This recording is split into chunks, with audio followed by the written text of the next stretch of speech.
Malcolm X came back from his journey across the water. He hit the ground running because he had been impressed by his visit to Addis Ababa when he had seen the Organization of African Unity. He spoke there, and he made a commitment to himself. I'm sure when I get back, I'm gonna start something like this when I get back home.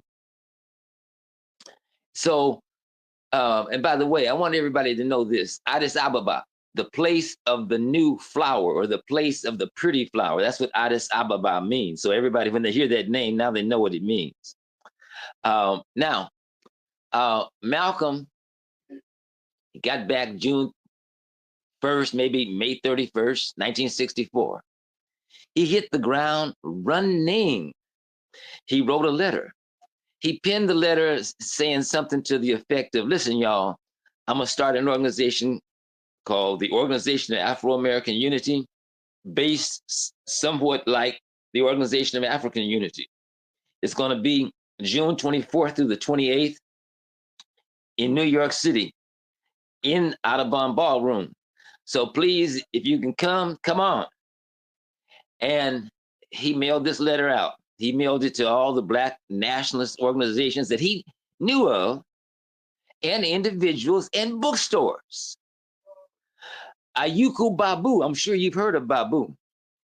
Babu just earlier this year attested to having seen the same letter.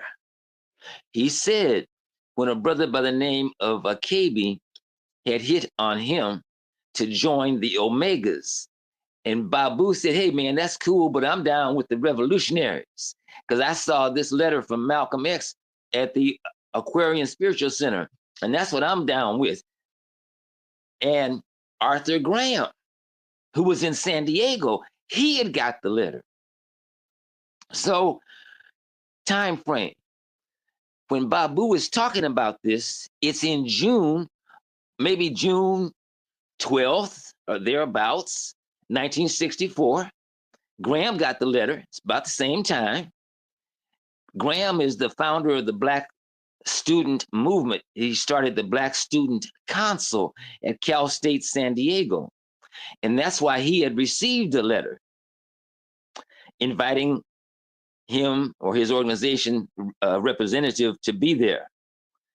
So Graham was inspired by Malcolm, and he wrote the 7 principles. That's right. He wrote the 7 principles. And he arranged for Josh von Woolfolk, a member of the Black Student Council, to go to New York and present the 7 principles. And that's what Josh did. He went to New York and he presented the 7 principles. And most people are not aware of this. They think that it was, it came from somebody else, but I'm just telling you that's where they come from. So when Josh returns to LA, to San Diego, rather, excuse me, he returns to San Diego, and Malcolm subsequently gets murdered by the whatever forces that were involved with taking him down.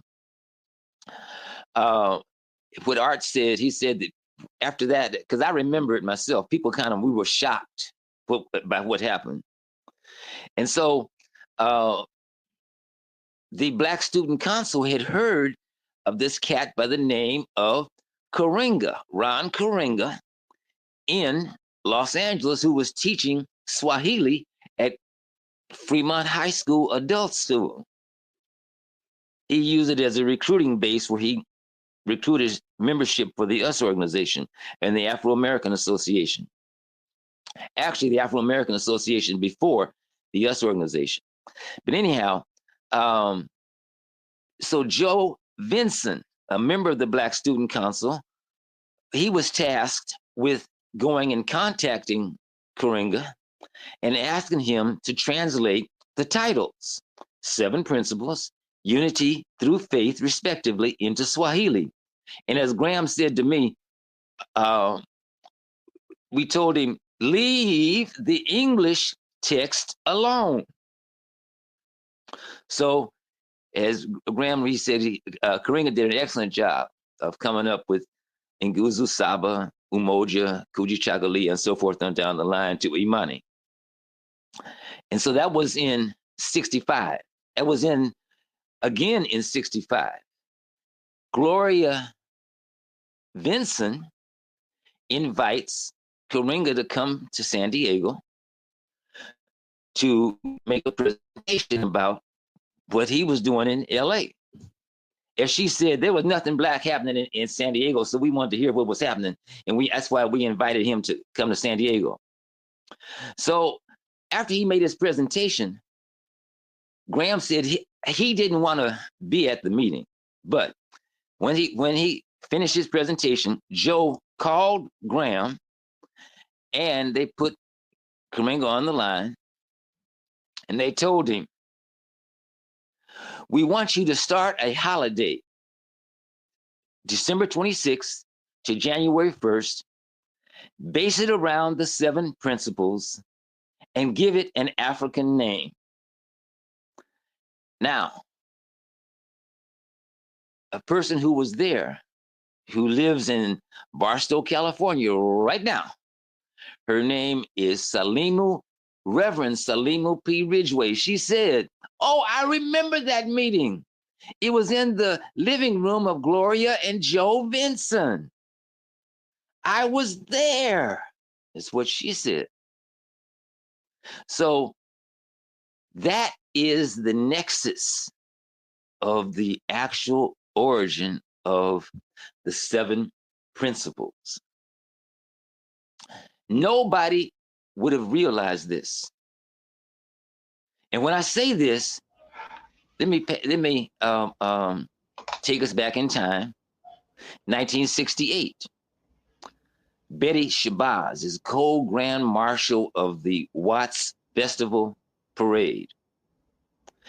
And Damu, the late Ngao Damu, one of the original members of the U.S. organization and who was there when Kwanzaa started. What he had said to me, he was relating this incident that I'm talking about at the Watts Summer Festival Parade. He said that Betty Shabazz got into an argument with Karenga. I, for the life of me, could not grasp why was, of all people, Betty Shabazz engaging Karenga, a nationalist. Why was she engaging him in an argument? I couldn't grasp that. Damu said, she said, you're stepping on my husband's legacy. Now, that was in probably about 82, somewhere in that time frame that he's telling me this. So it took me until I sit with Arthur Graham in 2021. I'm helping Arthur Graham. Arthur Graham his health is deteriorated. He had gotten dehydrated, and so I'm helping him. I'm in Phoenix. Phoenix is a hot place. Trust and believe that. It was very hot. But anyhow, I'm helping Graham, and he broke it down to me. He said that Josh had made the presentation. Now that's key. Betty had seen Josh make the presentation. That's why the argument in 1968 had taken place. Hey, buddy, I can respect the fact that you've invited me and Merle Evers to be co-grand marshal of this parade.